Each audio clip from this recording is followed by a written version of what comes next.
앞에서 말씀드린 것처럼 오늘은 복음 노트를 위한 욥기 개관을 잠깐 하도록 하겠습니다.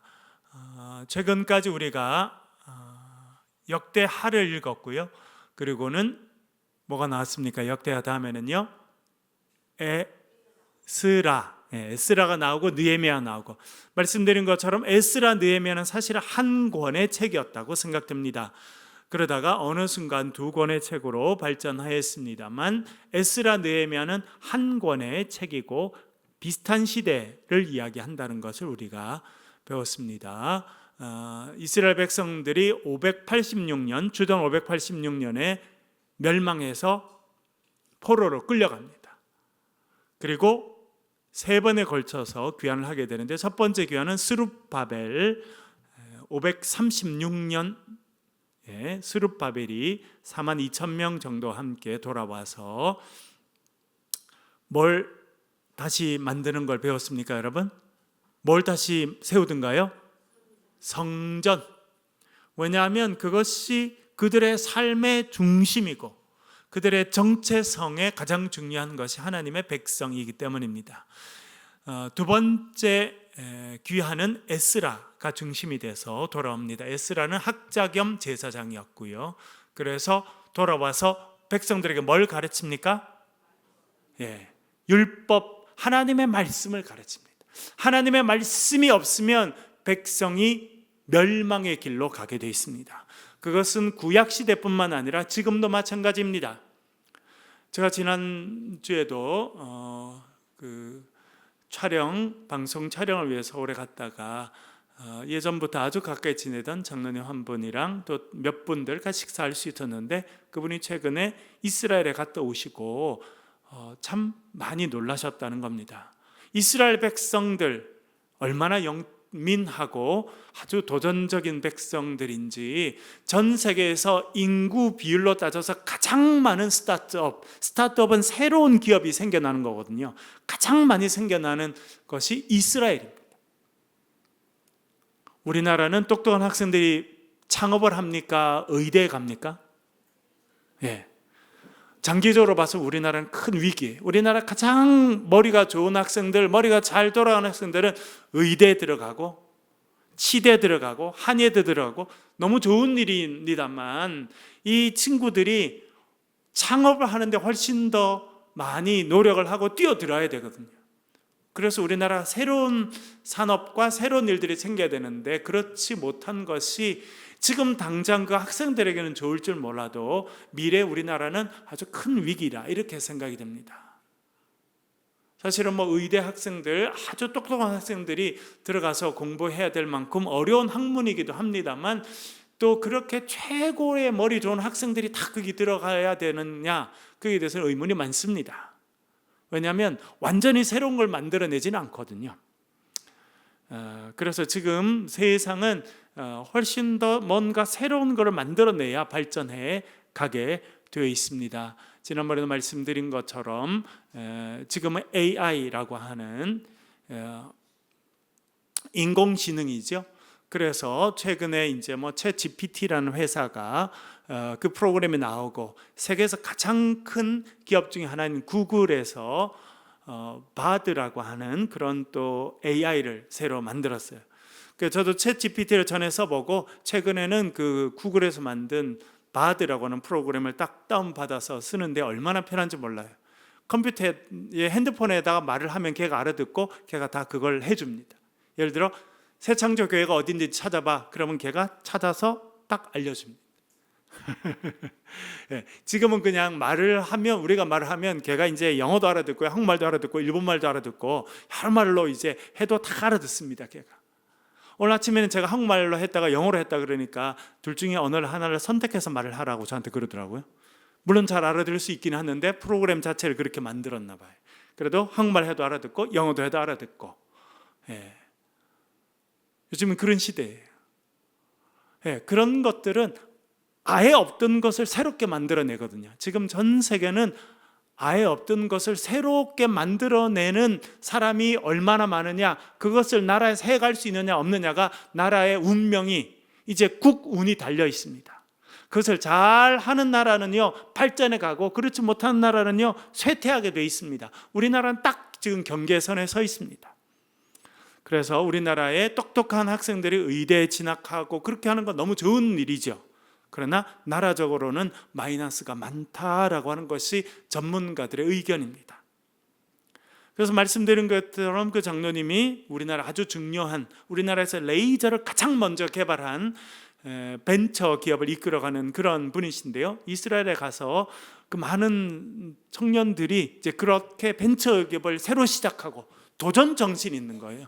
지난 주일에도 좀 말씀드렸습니다만 우리 젊은이들이 도전 정신이 있어야 되거든요. 아무것도 없는데 내가 가서 해보겠다 이런 마음이 있어야 되고, 도전 정신이 있어야 되고, 안 하던 거 불편한 것들도 한번 해봐야겠다. 외국어 요즘에는 뭐 번역기가 잘 돼 있습니다만 내가 맨 땅에 해당하는 심정으로 가서 외국어도 배우고 외국에도 살아보고 그렇게 하겠다. 그렇게 도전 정신이 있어야 되잖아요. 우리나라 60년대, 70년대, 80년대 지나면서 경제 발전이 이렇게 올라갔던 것은 도전 정신 있는 사람들이 많아서 그래요. 정주영이라는 분은 계속 집 나갔잖아요. 초등학교 졸업하고는. 왜 그랬어요? 자기 살던 그 시골에서는 농사하면서 어렵게 평생 지내겠다고 생각해서 가출을 여러 번 했더라고요. 가출하는 거 용기 있어야 되잖아요. 물론 그렇다고 우리 아이들 뭐 가출해라 이런 말은 아니고, 그 정도의 용기가 있고 도전 정신이 있고, 그렇죠?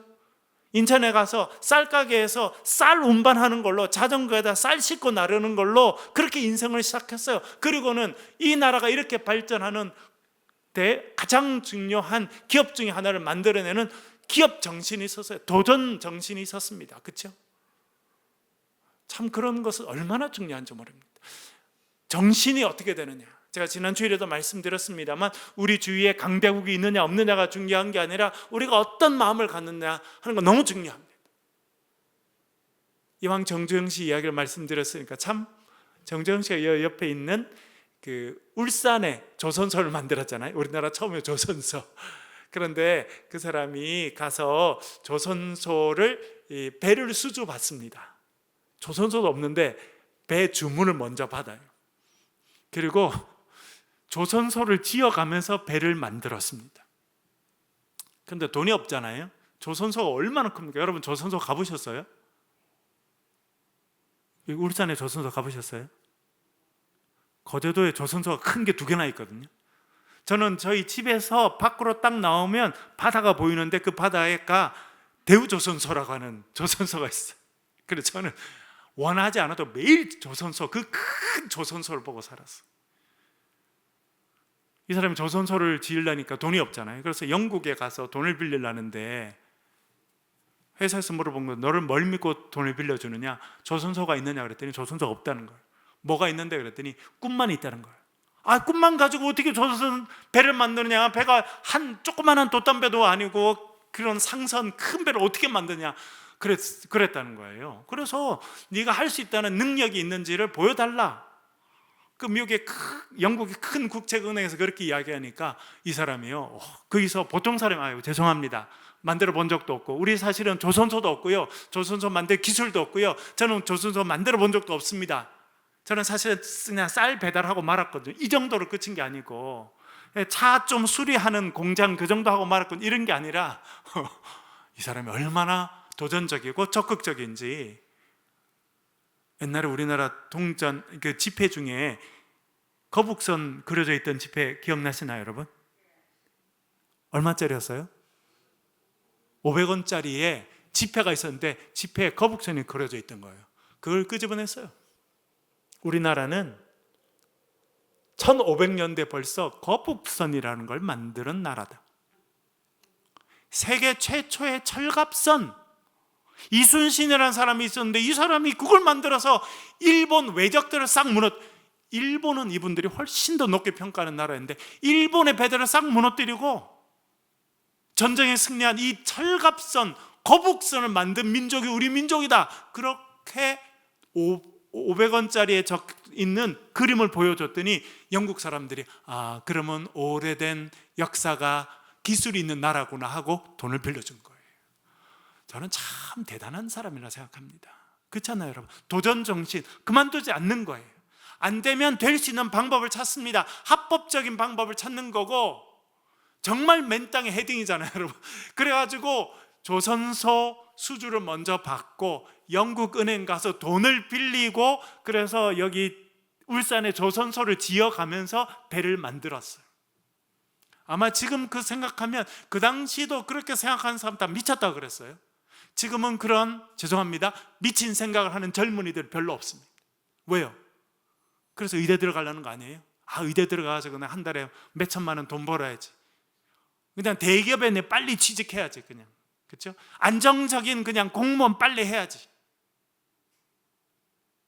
우리 젊은이들이 도전하는 것이 멈췄기 때문에 우리나라의 성장이 멈췄다, 그렇게 할 수 있습니다. 물론 지금도 나라에서 격려하고, 그래서 우리나라에서 벤처기업을 세우면 젊은이들에게 처음에는 1억 대주고 나중에는 3억을 대주고 계속 그렇게 격려하고 하는 일을 하고 있습니다만, 우리 젊은이들 자체가 그 정도의 도전 정신이 없어요.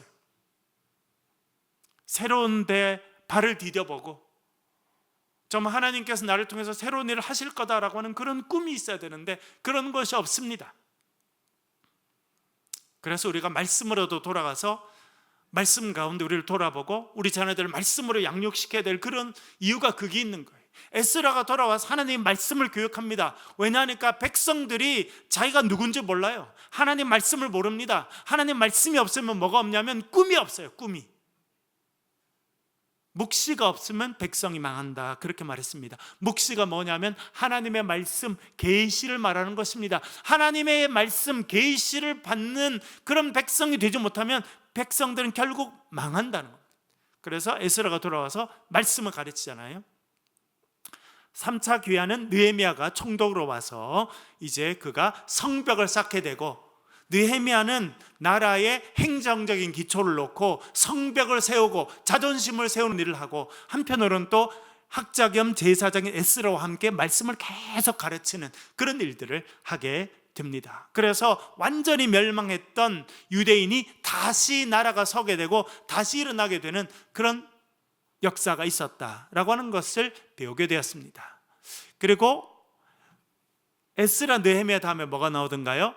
에스더가 나오죠. 에스더는 그렇게 다시 예루살렘으로 돌아왔던 백성들이 많이 있었지만 그 바벨론 땅에 그대로 머물러서 바벨론이 멸망하고 그 다음에 페르시아가 되는데, 그 페르시아 땅에 남아 있었던 사람들이 어떻게 위기를 겪었고 또 어떻게 위기를 극복했는지를 보여주는 이야기가 에스더 사건입니다. 제가 복음 노트를 통해서 몇 번 그 페르시아 왕은 좀 외우고 있어야 된다 그렇게 했는데, 여러분 페르시아 1대 왕이 누구든가요? 잘하시네요. 고레스라고 하는 왕이었습니다. 그 사람이 주전 538년에 칙령을 내려서 유대인들은 고향으로 돌아가거라, 가서 성전을 세워라 라고 하는 칙령을 내려주게 되고, 2년 뒤인 주전 536년에 스룹바벨이 처음으로 이제 돌아오게 됩니다. 두 번째 왕은 감비세스라는 사람인데 성경에는 나오지 않습니다. 그래서 우리가 특별히 그렇게 알 필요는 없습니다만 두 번째 왕이고요. 세 번째 왕이 있습니다. 이름이 뭡니까? 다리미로 다린다. 그래서 다리오라고 생각하면 돼. 이 다리오 왕이 중단됐던 그 성전 공사를 다시 할 수 있도록 칙령을 내려주고 돈을 이렇게 쓸 수 있도록 허가해주고, 그렇게 해서 주전 515년에 성전이 다시 세워집니다. 그것을 제2성전이라 그렇게 말합니다. 제2성전은 예수님께서 계셨던 시대까지 있고 주후 70년 로마가 완전히 또 무너뜨리기 전까지 있었던 그 성전이 제2성전입니다. 스룹바벨이 와서 완성하게 되고 페르시아의 다리오라고 하는 왕이 도와줘서 세워지게 됩니다. 다리오가 3대 왕이고요. 네 번째 왕이 있었죠. 이름이 뭐든가요, 여러분? 아하수에로. 누구 남편입니까? 에스더 남편이에요. 에스더 남편.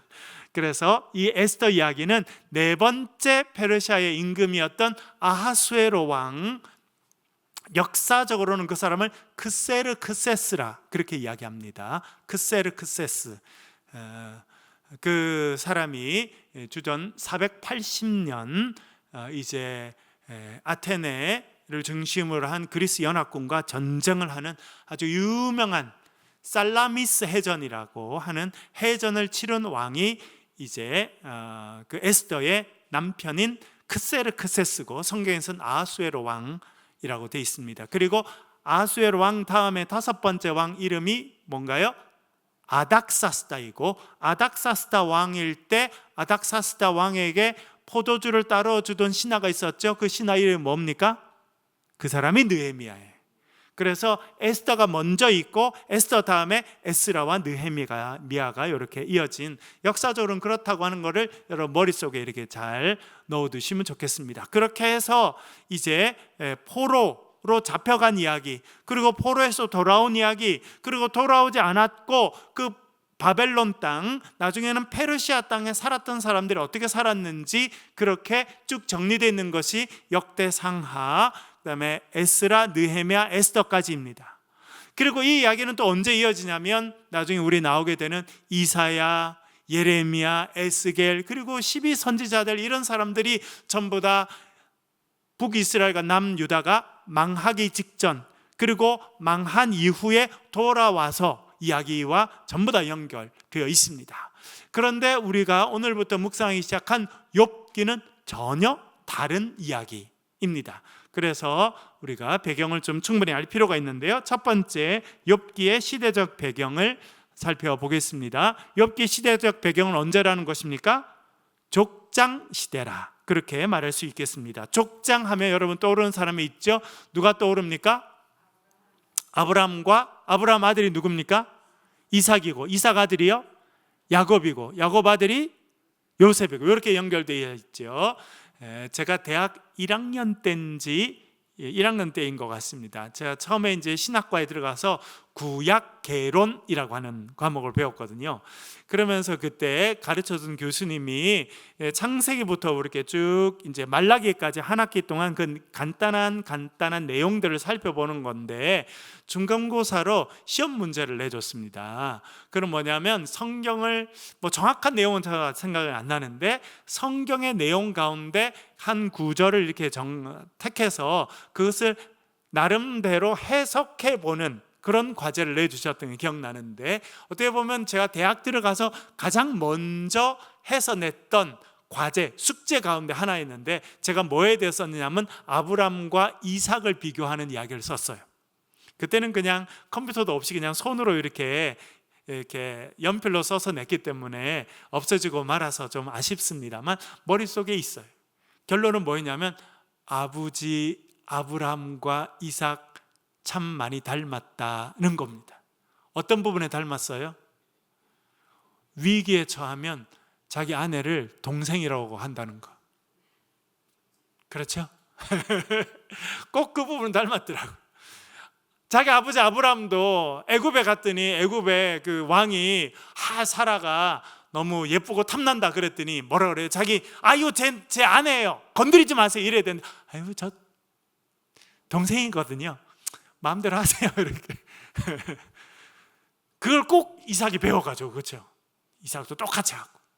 그래서 제가 참 재밌다 이렇게 제가 이제 하여튼 그걸 썼던 그런 기억이 있는데, 그때 아브람, 이삭, 야곱, 요셉, 이때가 족장 시대입니다. 족장 시대. 족장 시대는 한 사람을 중심으로 그 사람의 가족들 중심의 이야기라는 겁니다. 아직 민족이라는 개념이 생기지 않았습니다. 민족이라는 개념은 나중에 출애굽한 이후로, 사실은 그 출애굽에서 종살이 할 때 그런 민족이라는 생각이 생겼겠지요. 그래서 이 욥은 시대로 따지면 어느 시대랑 제일 비슷하냐? 아브람, 이삭, 야곱이 살던 때랑 비슷하다. 그러니까 그 정도의 시대적인 배경을 갖고 쓰여진 책이구나 하는 걸 알 필요가 있다는 겁니다. 그러면 증거가 있느냐 물어보겠죠. 첫 번째 증거는 많은 가축과 종을 거느리고 있다는 건데요. 여기 1장 3절 읽어볼게요. 화면을 보면서 천천히 읽어보겠습니다. 시작. 그의 소유물은 양이 7,000마리요, 낙타가 3,000마리요, 소가 500결이요, 암나귀가 500마리이며 종도 많이 있었으니. 아멘. 그리고 욥기 42장 12절에도 보면 비슷한 이야기가 나오는데 하나님께서 욥에게 축복해 주시되 갑절의 복을 주시는데 이렇게 써 있습니다. 42장 12절 한번 화면에 띄워주시고요, 한번 읽어볼까요? 읽겠습니다. 시작. 여호와께서 욥의 말년에 욥에게 처음보다 더 복을 주시니 그가 양 14,000과 낙타 6,000과 소 1,000결이와 암나귀 1,000을 두었고. 아멘. 하나님께서 욥이 고난 가운데 어려웠습니다. 그러나 그가 하나님을 만나게 되고 하나님 앞에 자신의 부족함과 죄를 자백하게 되고 그렇게 했을 때 하나님께서 그의 삶을 회복시켜 주셨는데 갑절로 회복시켜 주셨다라고 하는 것입니다. 그래서 양과 염소도 다 2배입니다.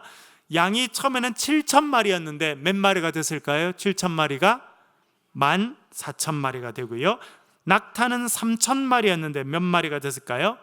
낙타는 6,000마리가 되고 소는 500결이었어요. 결이는 2마리를 한 결이라고 하는데 2마리를 한 결이 500결이었는데 몇 결이가 됐습니까? 1,000결이. 그러니까 소가 2,000마리가 됐다는 거고 암나귀는 500마리였는데 1,000마리를 주셨다. 그렇게 모든 걸 정확하게 2배로 허락해 주셨다라고 말씀해 주고 있는데 이것을 통해서 한 사람이 엄청나게 재산이 많은, 여러분 소 키워보셨어요? 몇 마리나 키워보셨어요?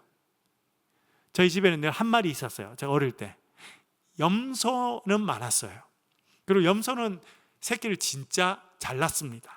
그리고 애기들이 금방금방 커서 1년만 지나면 1년 반만 지나면 엄마가 될 준비가 금방 되거든요. 그러면 또 다른 새끼를 이렇게 낳고, 그래서 제가 어릴 때 염소를 기르면서 염소 옛날에 야곱도 염소 많이 길렀다는데 이런 생각을 제가 한 적이 있었는데 염소가 건강하면요 얼마나 빨리 불어나는지. 그래도 여러분 양이 7,000마리면 도대체 사람이 얼마나 많았겠습니까?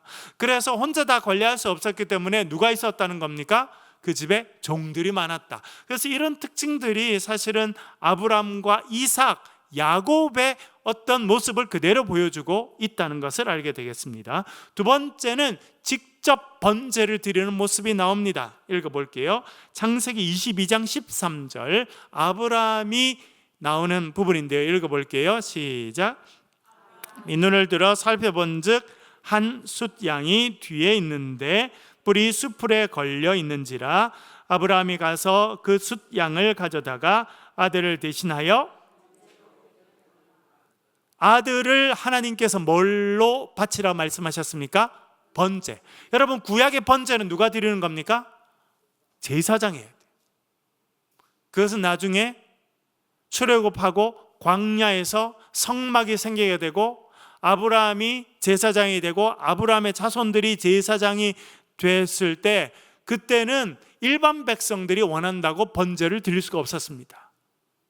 누구만 번제를 드릴 수 있었어요? 제사장만. 그래서 일반 백성들은 멀리 있어도 양을 끌고 성막으로, 나중에 이제 솔로몬 시대 때 그 성전이 세워진 다음에는 성전까지 와서 제사를 드릴 수 있었습니다. 예물을 드릴 수 있었어요.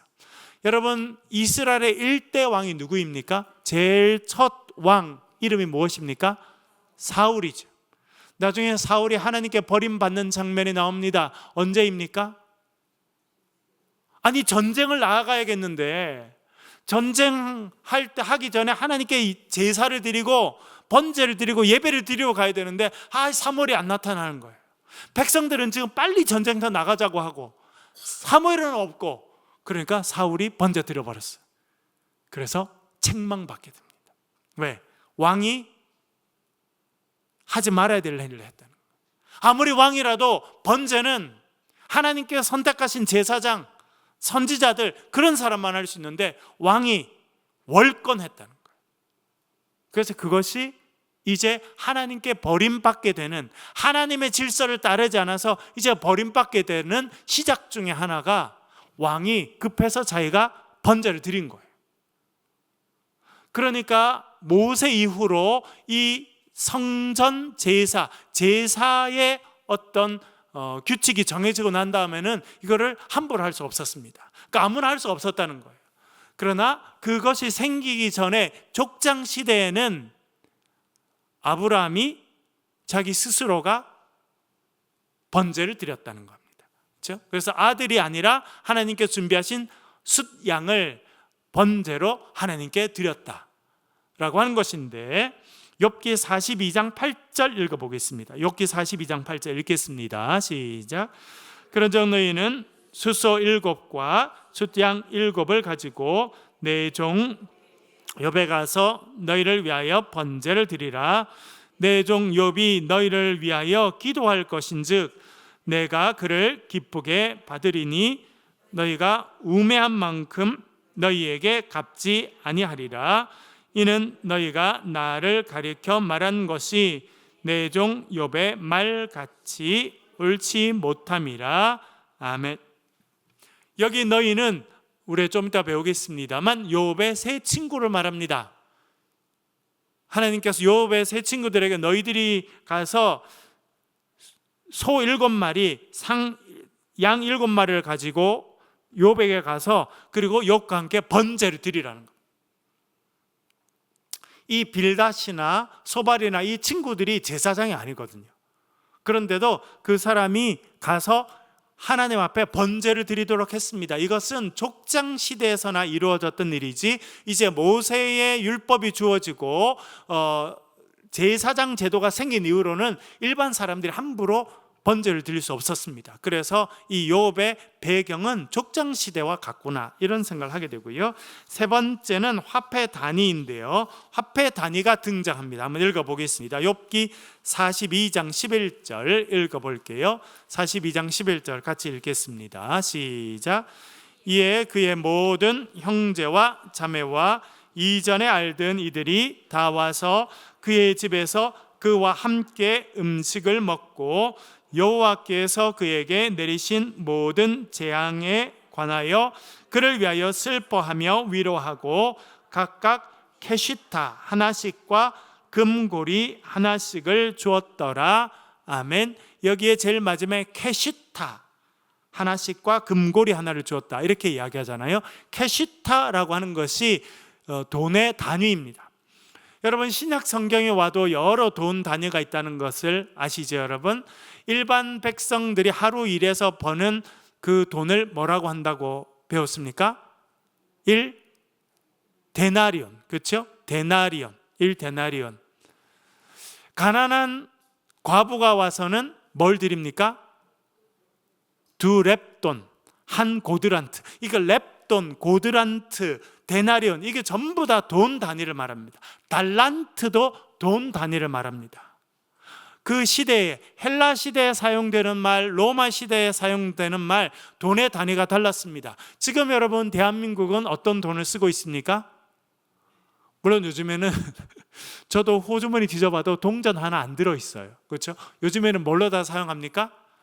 카드로 쓰거나 이제는 그냥 핸드폰으로 이렇게 다 계산을 하는 그런 시대에 와서 동전도 잘 안 걸고 다닙니다만 여전히 한국 돈의 이름은 뭡니까? 원화를 사용하죠. 원화. 그렇죠? 100원, 1000원 원화를 사용합니다. 원화를 사용한다고 하는 것은 우리가 20세기, 21세기에 지금 초반까지 사용하고 있는 것입니다. 조선시대 때는 원화를 사용하지 않았습니다. 뭘 사용했습니까? 한립.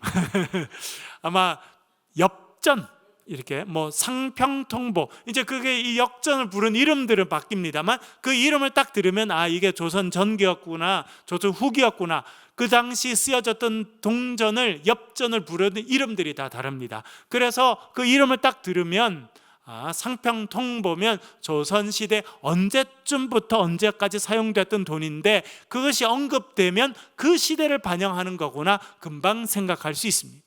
그렇죠 여러분? 그래서 여기에 나오는 캐시타라고 하는 것도 고대 시대에 유통되었던 돈의 단위라고 생각됩니다. 그것이 얼마만큼이었는지는 잘 모르겠는데 우리가 유추해 볼 수 있는 것은 있습니다. 왜냐하면 비슷한 거를 반복해서 쓰기도 하거든요. 이렇게 돼 있죠. 각각 캐시타 하나씩과 금고리 하나씩을 주었더라. 그러니까 욥에게 친구들도 오고 주위의 사람들이 아이고 그동안 네 고생했는데 못 따라봐서 참 미안해 하면서 위로하면서 돈을 전해준 거예요. 돈을 전해줬는데 어떤 사람은 캐시타 하나씩을 주고 또 금고리 하나씩, 그러니까 금으로 된 가락지, 여러분 옛날에 돌반지 아시죠? 돌반지. 어떤 그런 개념으로 하나를 줬다고 생각이 되는데, 그렇게 생각하면 여기 캐시타라고 하는 돈은 우리 지금 말하면 돌반지 하나 정도의 가격이 아니었을까, 이런 추측을 해볼 수 있습니다. 그런데 이 단위가 한 번 더 나옵니다. 사실은 성경의 구약성경에 딱 2번만 나오는 돈의 단위인데요, 창세기 33장 18절 19절 읽어보면 나옵니다. 읽어볼게요. 같이 읽겠습니다. 시작.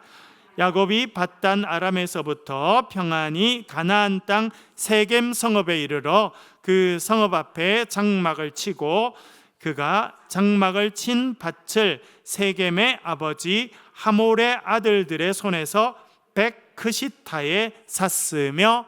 아멘. 이 이야기는 이제 야곱이 밧단 아람에서 돌아오는 거죠. 여러분, 야곱 이야기는 너무 재밌어요. 야곱이 뛰는 놈이라면 뛰는 놈 위에 나는 놈이 있잖아요. 그 나는 놈 누구예요? 삼촌이에요. 외삼촌. 외삼촌이 그냥 뛰는 놈 위에 나는 놈이에요.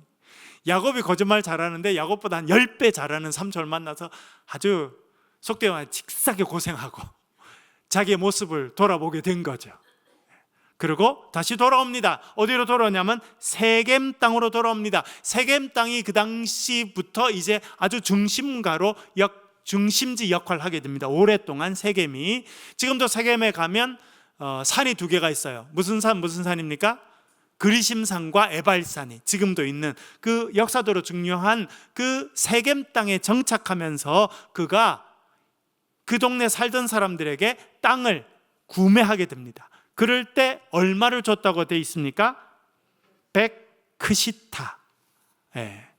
아까 말씀드린 것처럼 정확한 단위를 알 수 없습니다만 우리 생각하는 금 반지 하나 정도 값이었다고 생각하면 그거 100개 정도를 주고 땅을 샀다. 그러니까 옛날에도 땅은 상당히 비쌌던 것 같아요. 그렇죠?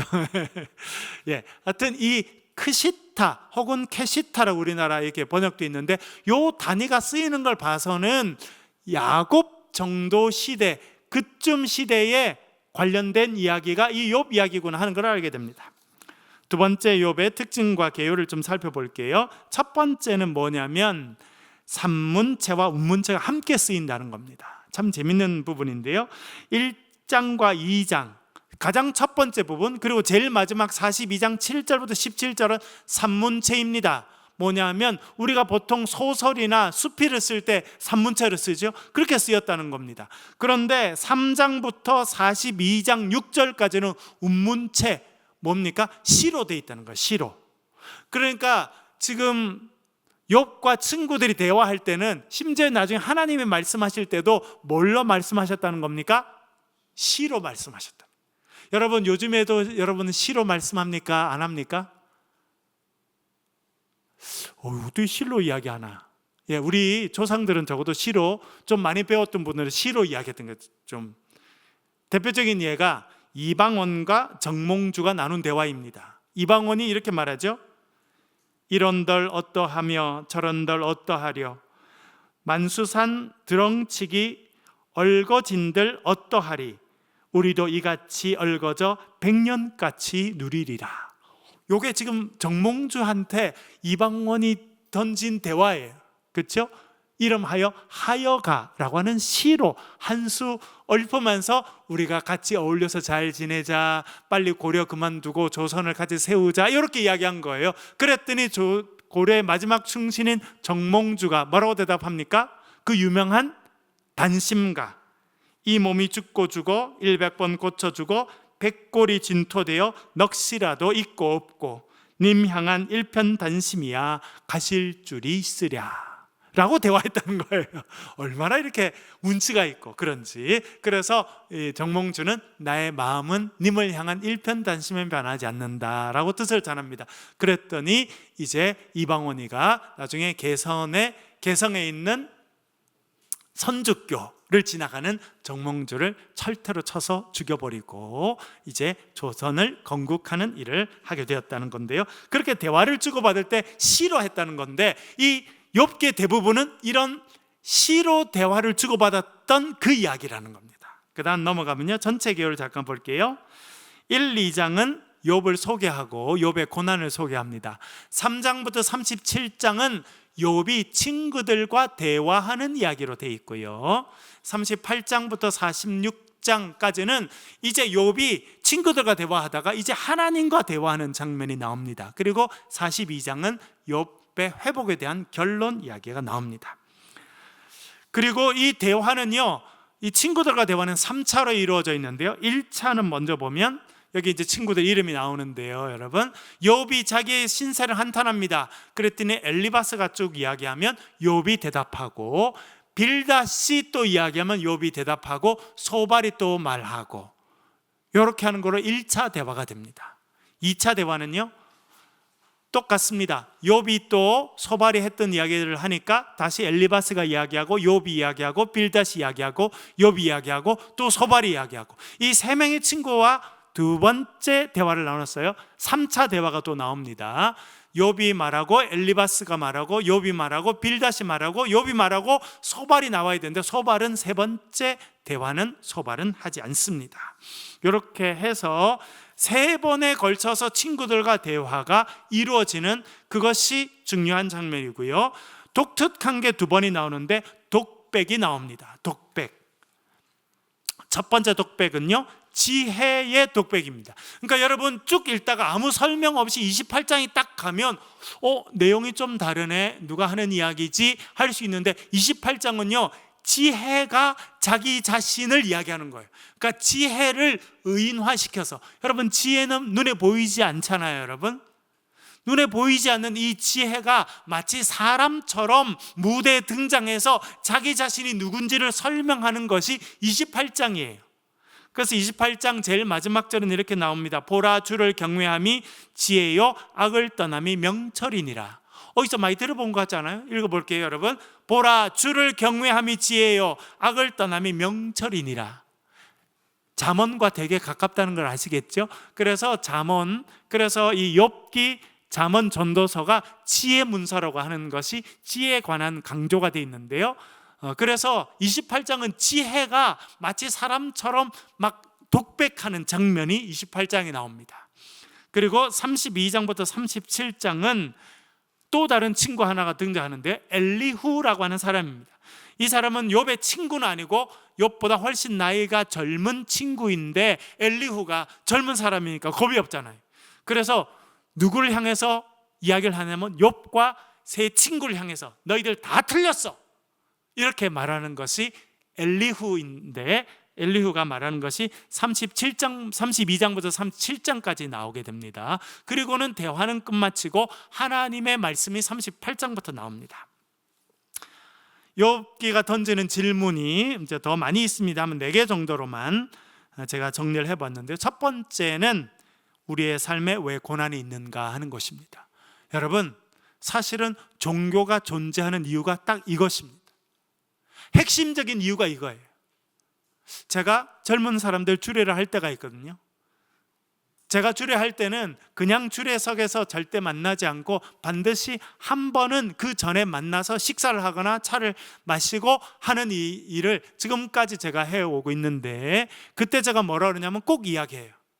두 사람이 결혼하면 부모님들은 다 뒤로 물러가게 되고 두 사람이 잘 살면 아무 문제가 없다는 거예요. 제가 그렇게 이야기합니다. 두 사람이 사이 좋으면 이 세상에 두 사람만 있어도 괜찮다. 그러나 인생이라는 게 그렇지 않다. 살다 보게 되면 사랑이 식어질 때도 있고 서로 힘들 때도 있고 어려울 때가 오든가요, 안 오든가요? 아유, 목사님 저 한 40년 살았는데 그런 날 없었어요. 그런 분은 성자든지 바보든지 둘 중에 하나입니다. 그렇죠, 여러분? 보통 사람은 다 위기가 오게 되고, 이 남자, 이 여자 내가 전에 알던 사람 만나 같이 살아야 되나 헤어져야 되나 이런 생각을 반드시 하게 돼 있어요. 제가 그때 그 이야기를 합니다. 그때 지혜가 필요하다. 그때는 도와주는 사람이 필요하고, 여러분 두 사람을 위해서 중보 기도해 줄 사람, 또 조언해 줄 사람이 필요하다. 그런 이야기를 하거든요. 여러분, 우리의 삶이 젊을 때나 나이 들어서 노년에나 고난이 있고 어려움이 오게 돼 있습니다. 사람들은요, 좋을 때는요 하나님 안 찾아요. 잘 나갈 때 하나님 안 찾는다니까요.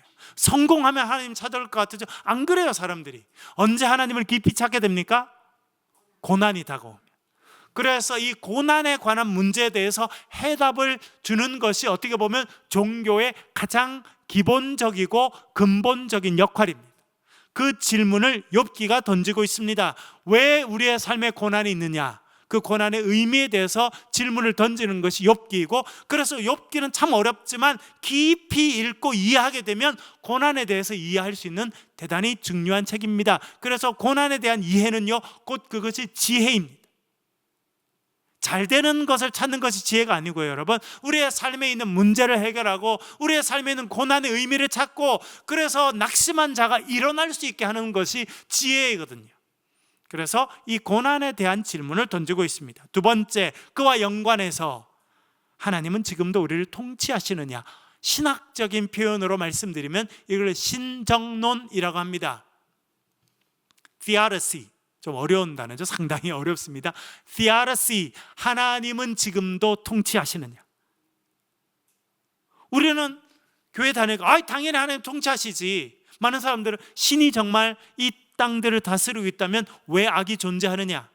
왜 우크라이나 사람들은, 그 죄 없는 사람들이 지금 처참히 죽고 전쟁이 1년 반 가까이 돼가고 수천만 명, 수백만 명, 수천만 명 되는 사람이 고향을 떠나고 집을 떠날 수밖에 없느냐? 왜 저 아프리카에는 지금도 수단에서 그렇게 사람들이 고통을 받게 되느냐? 말씀드린 것처럼 베네수엘라 1년에 물가가 6만 배가 오르면 어떻게 살겠어요? 지금은 아르헨티나가 그래요. 지난 1년간 100% 이상 물가가 올라가지고 사람들이 엄청 어렵습니다. 아무 잘못을 안 해도 배가 고프고 받았던 월급으로는 빵을 다 사 먹을 수 없는 그런 상황이 다가오는 거예요. 그럼 사람들이 질문하게 되죠. 야, 정말 왜 이렇게 세상이 힘든가? 정말 하나님이 살아계시나?